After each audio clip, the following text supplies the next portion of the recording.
everyone. Welcome. This week's series is called The Biggest Event Planning Mistakes and Their Solutions.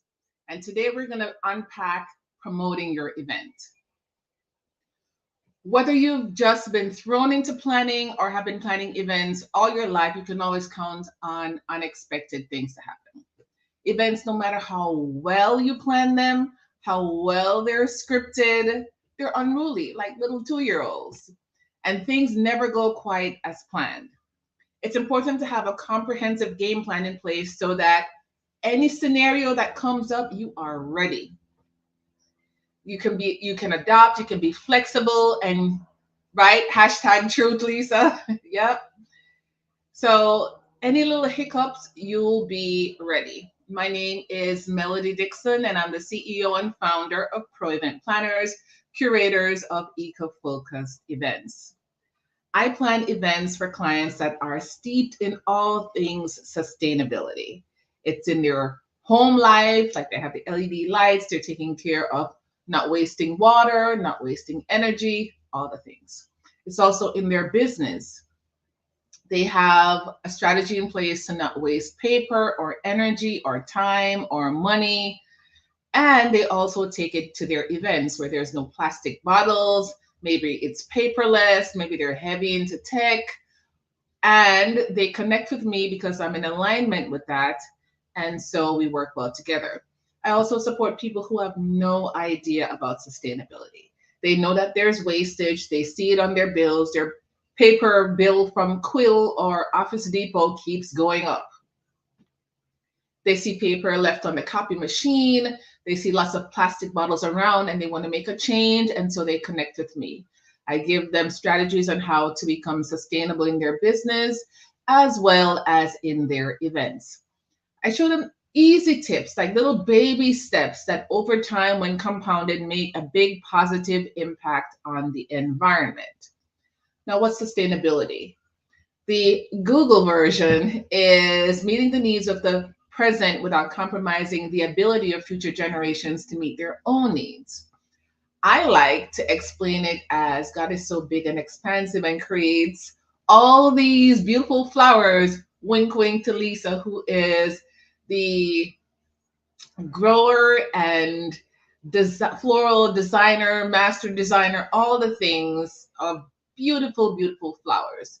And there's so many types of roses, so many colors of dahlias, and so many types of fluffy looking peonies. Just God is so expansive and creative. And as such, we're from God and we get to be that way too. And there's lots of resources for us to do so, but we get to do so intentionally so that we still have resources to continue to expand our creativity, but also our kids get to have access to the resources, and our grandkids and our great grandkids and family and friends 10 generations deep get to have access to the same resources we do today. And how we manage that is by, I guess, tailoring the things that we do in life to the three pillars of sustainability. The first pillar is the environment. We get to reduce what we're already using because it's an excess anyway. Reduce, reuse what we already have instead of buying something new, reuse what we have, and recycle. I like to squeeze in a fourth, I call that upcycling. And I got that from the show on HGTV where they would take junk from flea markets and just convert it into brand spanking new furniture and art. It gets a whole new life cycle. And the entrance into the landfill is delayed, and you bring joy to other people. They take like old Western wagon wheels and make it into coffee tables, or they make old carts and old, I don't know, vintage shoe stands and make it into side tables. There's so many different things that you can do with junk, but you have to have that creativity and the know-how. And if you don't have it, then there's people who can do that for you. So there is always a way to delay stuff going into the landfill. So that's environment. Economics. You get to be sustainable in your business. If you have fluorescent light bulbs, get rid of them and get LEDs. Yes, there's an initial cost, but over time, you'll see the positive impact to your energy bill. Buy energy efficient appliances. Yes, it's going to cost you to buy that, but over time, again, you'll see all the benefits. And the third is social responsibility. According to the Bible, you get to love your neighbor as yourself. And this is what social responsibility means to me. We get to take care of each other, make sure we have a place to live, food to eat, clothes to wear, a means of taking care of our family. So if you're an entrepreneur, you're already a part of social responsibility because you're creating jobs for people. And people apply for the jobs, they get to work, take care of their family, and so they can feed their family, clothe their family, find a place to live. It's like a whole circle of taking care of each other. All right. So if it's sustainable, it also gets to make money for you. So today we're going to unpack promoting your event. And how that connects to sustainability is if you spend all this money and time creating a fabulous event, well decorated, all the foods, then and you don't promote it, nobody comes, what happens?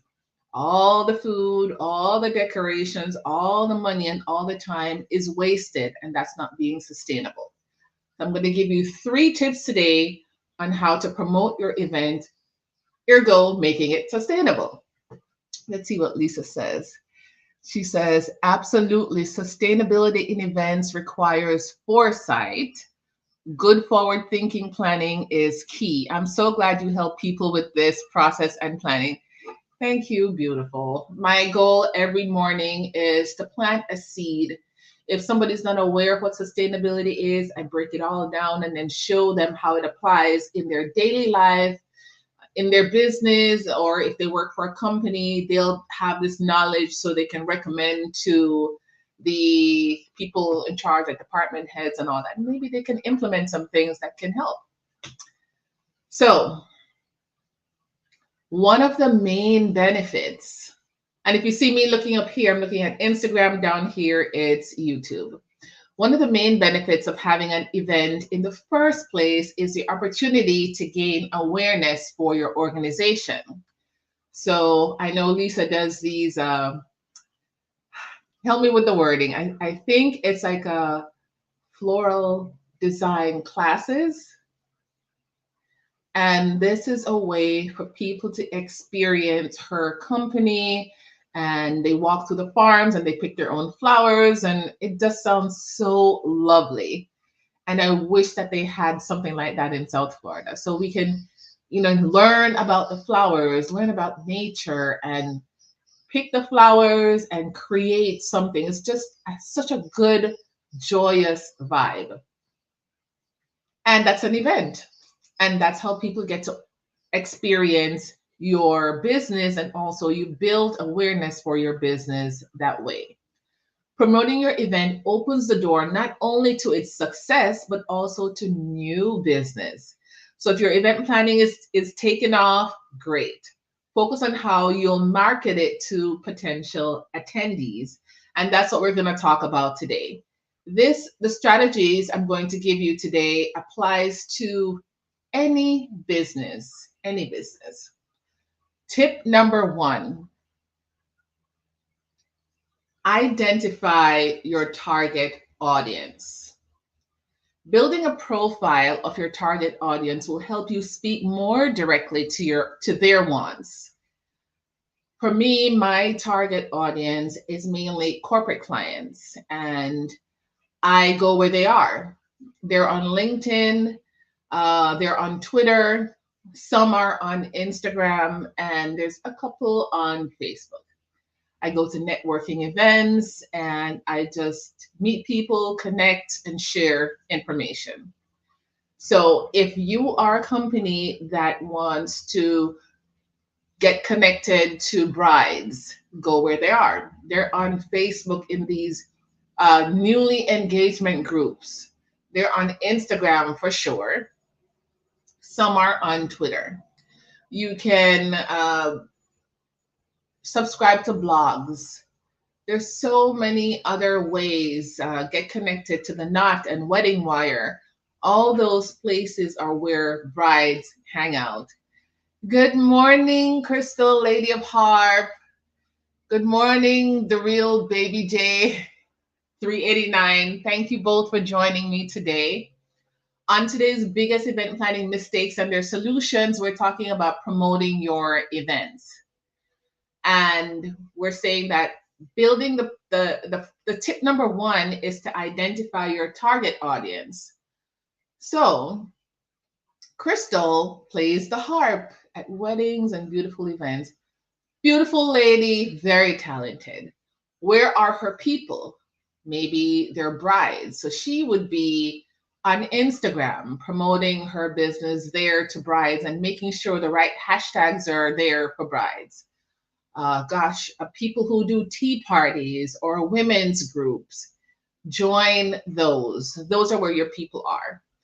If you're not sure how to find out what your people want so that you can target your event to their wants, then I would recommend reading the reviews of your competitors and read your own reviews as well.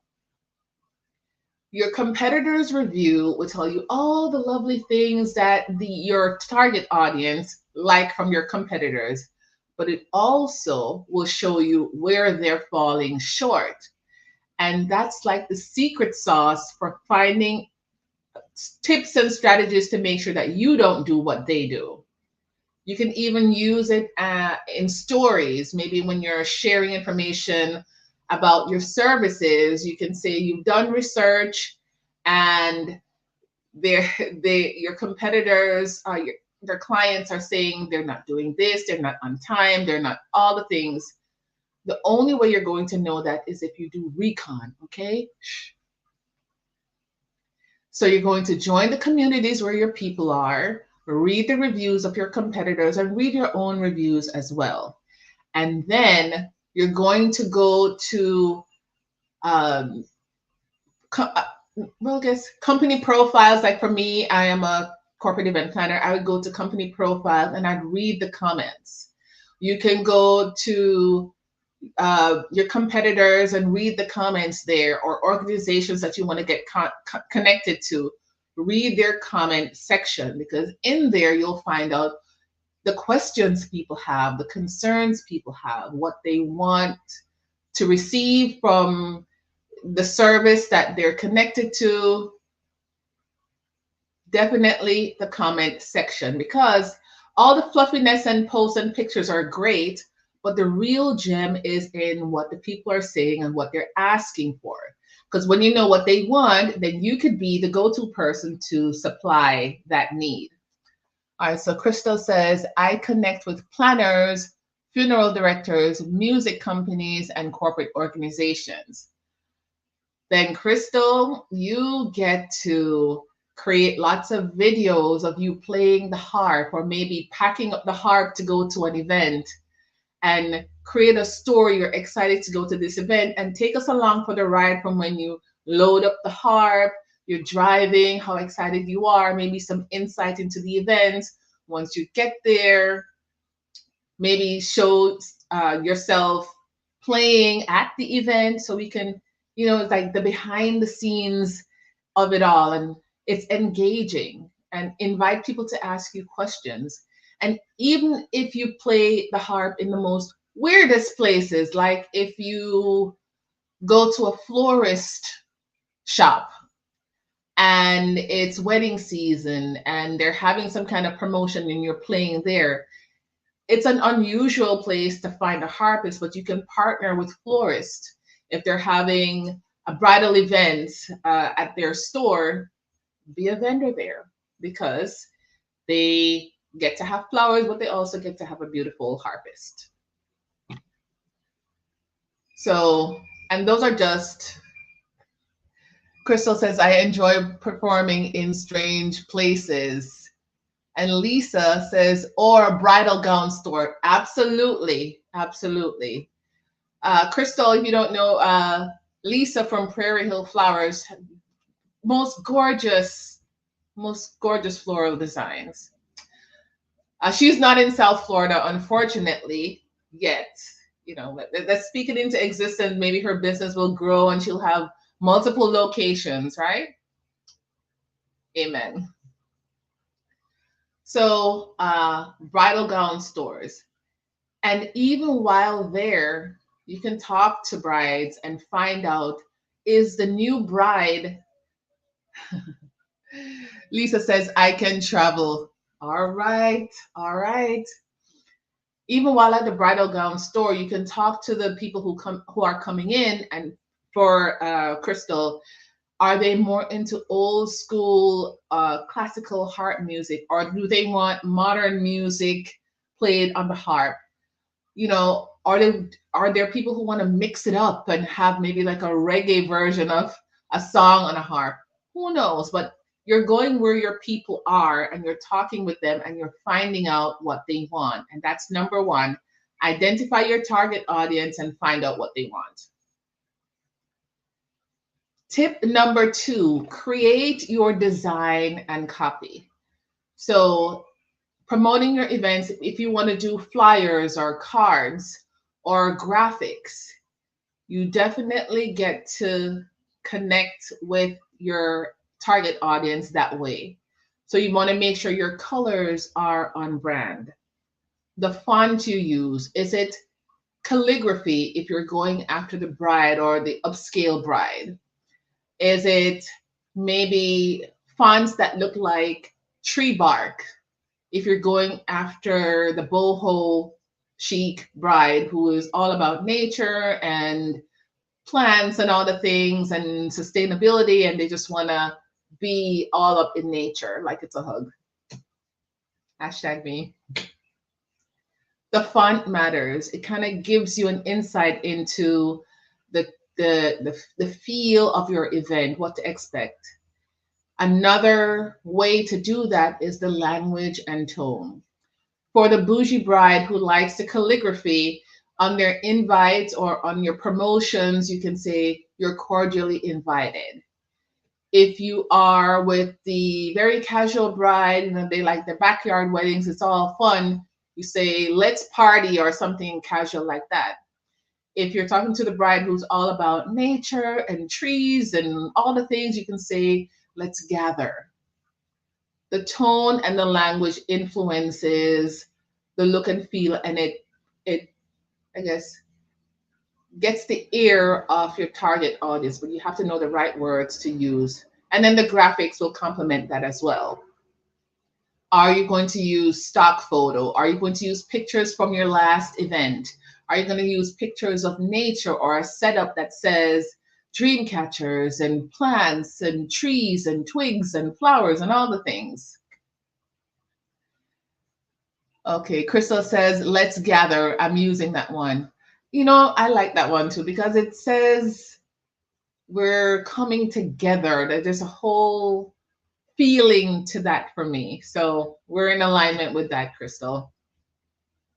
So create your design and your copy. So the colors matter, the font, the language, the tone, and the graphic.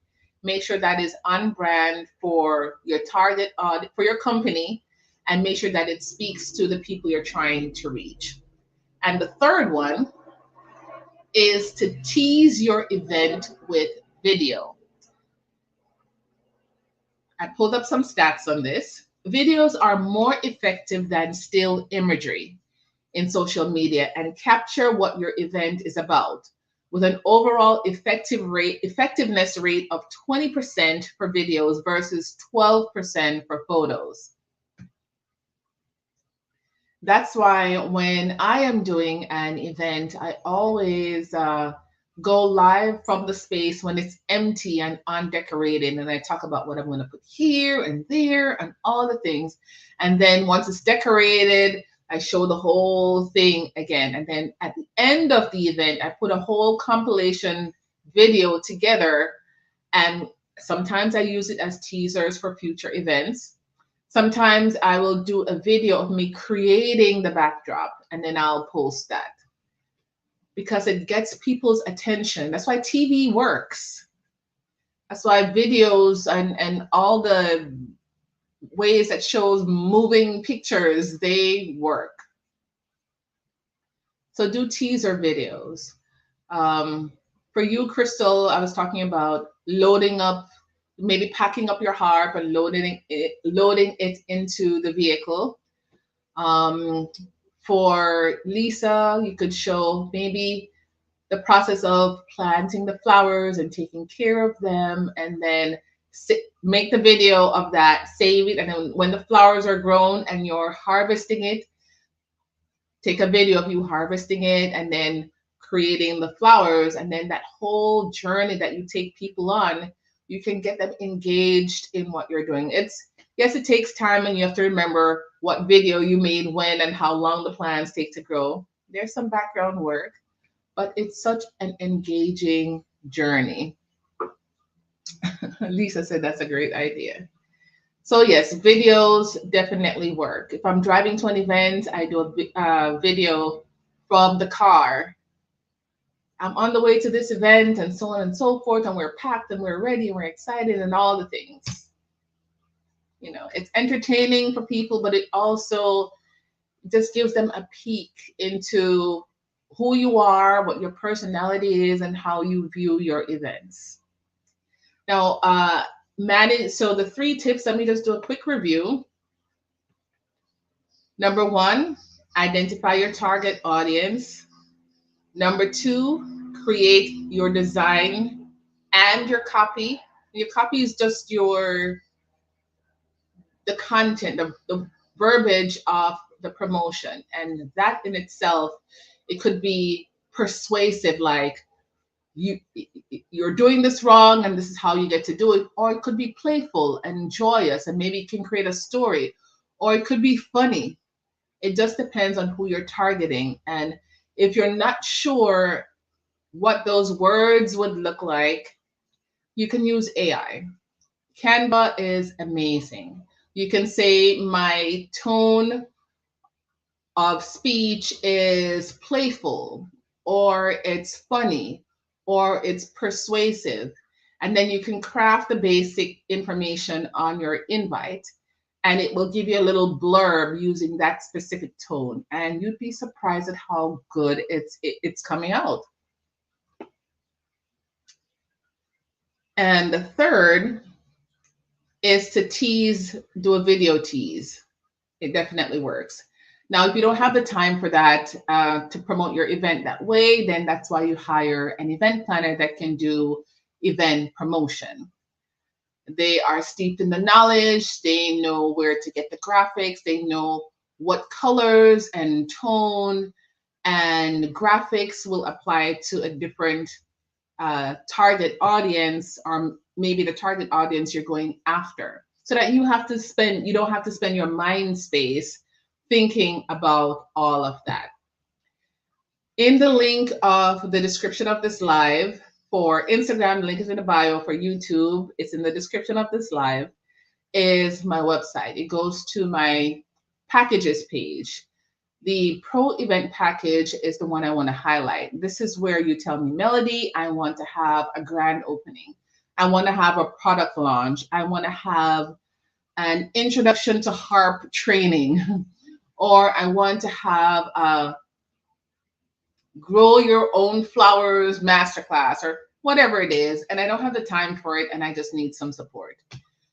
We talk about your budget. We talk about the look and feel of the event that you want and your goals and what your expected return on investment is. And we take all that information and we hit the ground running and create a plan for you.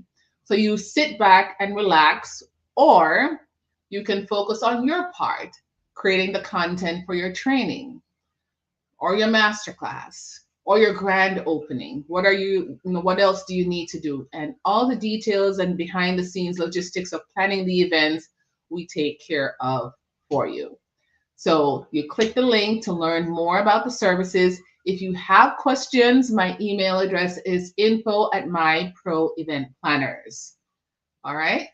Thank you so much for joining me this morning. And tomorrow morning, we're going to tackle another event planning mistake and its solution. Thank you for joining us. Let me call everybody's name. Lisa, the real baby J 389, and Lady of Harp. Thank you so much. Crystal says this was hot. It is. I use the strategies here for my business, and why not share it, right? Thank you so much for joining again, and I will see you